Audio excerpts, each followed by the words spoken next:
2025 में पीएम मोदी ने दो बड़ी बातें कही थी। इसमें पहला तो यह है कि बिहार के बाद बंगाल की बारी है और 2026 के लिए यही पीएम मोदी का सबसे बड़ा चुनावी टारगेट भी है। इसके अलावा पीएम मोदी यह भी भविष्यवाणी कर चुके हैं कि निकट भविष्य में कांग्रेस का विभाजन हो सकता है। नए साल में फ्यूचर पॉलिटिक्स से जुड़े पीएम मोदी के ये दोनों बयान आपको सुनने चाहिए, जो 2026 को लेकर बड़ी प्रिडिक्शन की तरह है। गंगा जी यहां बिहार से बहते हुए ही बंगाल तक पहुंचती है। बिहार ने बंगाल में भाजपा की विजय का रास्ता भी बना दिया है। मैं बंगाल के भाइयों बहनों को भी आश्वस्त करता हूं, अब भाजपा आपके साथ मिलकर पश्चिम बंगाल से भी जंगल राज को उखाड़ फेंकेगी। ये जो कांग्रेस के नामदार है, ये जिस रास्ते पर कांग्रेस को लेकर चल रहे हैं, इसके प्रति घोर निराशा, घोर नाराजगी अंदर ही अंदर पनप रही है।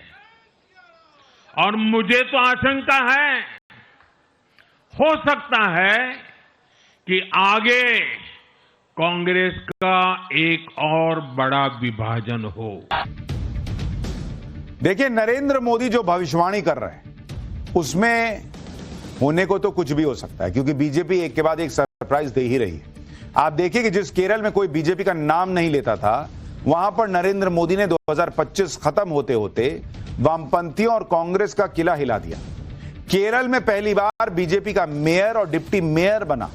केरल के इतिहास में पहली बार बीजेपी ने सत्ता का स्वाद चखा। तिरुवनंतपुरम नगर निगम के बीजेपी नेता बीबी राजेश मेयर चुने गए। प्रधानमंत्री नरेंद्र मोदी ने इसे केरल की राजनीति में एक अहम मोड़ बताया। 2026 में केरल में चुनाव है और इस जीत से बीजेपी को बूस्ट मिलना तय माना जा रहा है। देखिए, बात किसी एक राज्य की नहीं है। पिछले 11 साल में सियासत में आप नरेंद्र मोदी की सफलता को देखिए, दूर दूर तक कोई नहीं है।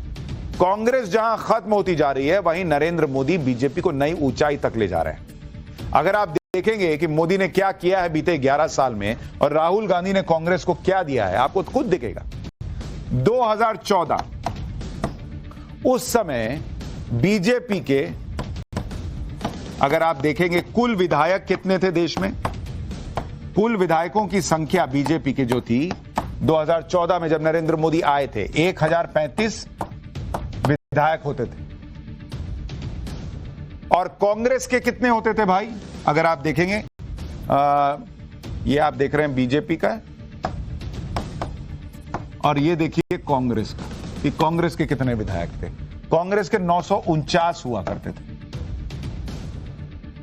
यानी सिर्फ अंतर जो था, अगर आप देखेंगे, वो अंतर था 86 विधायक का, 86 का अंतर था दोनों के बीच में। अगर आप अब देखिए 2025 में ये मामला कहां पहुंच गया है। 2025 में कुल विधायक बीजेपी के 1654 विधायक हो गए देश में, और कांग्रेस के घट के 639 विधायक हो गए। और ये जो अंतर है, ये बढ़कर 1015 का हो गया है। कहां 86 विधायक का अंतर होता था और कहां आज की डेट में 1000 विधायक का अंतर हो चुका है। ये नरेंद्र मोदी ने बीते 11 साल में किया है। और कांग्रेस का यह हाल तब हो गया है जब मोदी के खिलाफ माहौल बनाने में कोई कसर नहीं छोड़ रहे। एक से बढ़कर एक नैरेटिव ढूंढ ढूंढ के लाते हैं, लेकिन सब वैसा ही रहता है कि पब्लिक कनेक्ट नहीं होती। कैसे 2025 में एक के बाद एक नैरेटिव मोदी के खिलाफ ध्वस्त होते गए, आप खुद देखिए।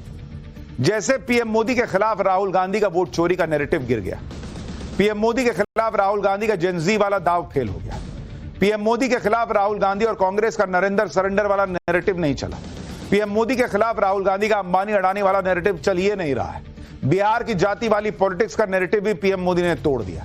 इसके अलावा 2024 की तरह ही 2025 में भी विपक्ष ये माहौल बनाता रहा कि पीएम मोदी की एनडीए वाली सरकार गिर जाएगी, लेकिन 2025 का साल भी निकल गया, एनडीए वाले पीएम मोदी का कुछ ना कर पाए। साल खत्म होते होते भी इंडी गठबंधन एप्स्टीन फाइल्स का नाम लेकर मोदी की कुर्सी जाने का दावा करता रहा, लेकिन यह भी नहीं चला। 2025 में पीएम मोदी 75 साल के हो गए। उनकी उम्र को लेकर भी विपक्ष माहौल बना रहा था कि पीएम मोदी को अब रिटायर हो जाना चाहिए, लेकिन बिहार के चुनावी नतीजों ने बता दिया कि ब्रांड मोदी तो अभी और चमकने वाला है। रिटायर कुछ लोग ऐसा ना हो कि 50s और 60s में हो जाए। 2026 में तो मोदी राजनीति में और भी बड़े धमाके करने वाले हैं, क्योंकि इंडी गठबंधन पूरा बिखरा हुआ है। राहुल गांधी के खिलाफ कांग्रेस में ही बगावत की सुगबुगाहट है। इंडी गठबंधन को ही राहुल गांधी की लीडरशिप पे भरोसा नहीं है, लेकिन उधर मोदी के पीछे पूरा एनडीए खड़ा है। सबसे बड़ी बात यह है कि पीएम मोदी को आरएसएस का पूरा सपोर्ट मिला। 2024 में जो माहौल बनाया जा रहा था कि बीजेपी और आरएसएस में दूरी आ गई है, 2025 में वो नैरेटिव भी धुआं हो गया। 2025 में आरएसएस और पीएम मोदी के बीच गजब केमिस्ट्री दिखी। प्रधानमंत्री पद पर रहते हुए 11 सालों में पहली बार पीएम मोदी नागपुर में आरएसएस के हेडक्वार्टर चले गए। पहली बार पीएम मोदी ने लाल किले से आरएसएस के योगदान की तारीफ की। 2025 में आरएसएस की 100वीं वर्षगांठ पर पीएम मोदी ने विशेष डाक टिकट जारी किया, 100 रुपए का स्मृति सिक्का जारी किया। पूरे साल अलग अलग मंच से पीएम मोदी ने आरएसएस की खूब तारीफ की। पीएम मोदी आरएसएस से अपने कनेक्शन पर बात करते रहे। आरएसएस की तरफ से भी पीएम मोदी को फुल सपोर्ट मिला, चाहे दिल्ली का चुनाव हो या बिहार का। आरएसएस के स्वयंसेवकों ने ग्राउंड पर उतरकर बीजेपी की जीत की जमीन तैयार की। यानी 2025 में बीजेपी और आरएसएस की जो जुगलबंदी दिखी, वही 2026 में चलेगी बॉस। और इसीलिए कहा जा रहा है कि वही खेला कहीं बंगाल में ना हो जाए जो दिल्ली में केजरीवाल के साथ हो गया। आप ये भी देखिए कि एक तरफ संघ की ताकत है, दूसरी तरफ मोदी लगातार बीजेपी के संगठन में नया जोश भर रहे हैं। जहां कांग्रेस गांधी परिवार और उनके करीबियों में ही सिमटी हुई है, कोई नया प्रयोग नहीं कर रही, कोई नया चेहरा सामने नहीं ला रही। वहीं नरेंद्र मोदी कैसे बीजेपी के अंदर बड़े बड़े बदलाव कर रहे हैं, ये 2025 में भी दिखा। बीजेपी में 2025 में जनरेशनल शिफ्ट पर सबसे बड़ा फैसला लेकर पीएम मोदी ने सबको हैरान कर दिया। 2025 के आखिरी महीने में पीएम मोदी ने 45 साल के नितिन नवीन को बीजेपी का अध्यक्ष बना दिया। एक युवा को पार्टी की कमान सौंपकर पीएम मोदी ने बदलाव की एक नई लकीर खींच दी। नितिन नवीन को पार्टी अध्यक्ष बनाकर पीएम मोदी ने मैसेज दे दिया कि अब बीजेपी में अनुभव और युवा शक्ति का बैलेंस होगा। साल 2025 में पीएम मोदी ने 16 राज्यों में प्रदेश अध्यक्ष बदल दिए। 4 केंद्र शासित प्रदेशों में भी नए अध्यक्ष की नियुक्ति हुई। बदलावों का यह सिलसिला 2026 में भी जारी रहेगा।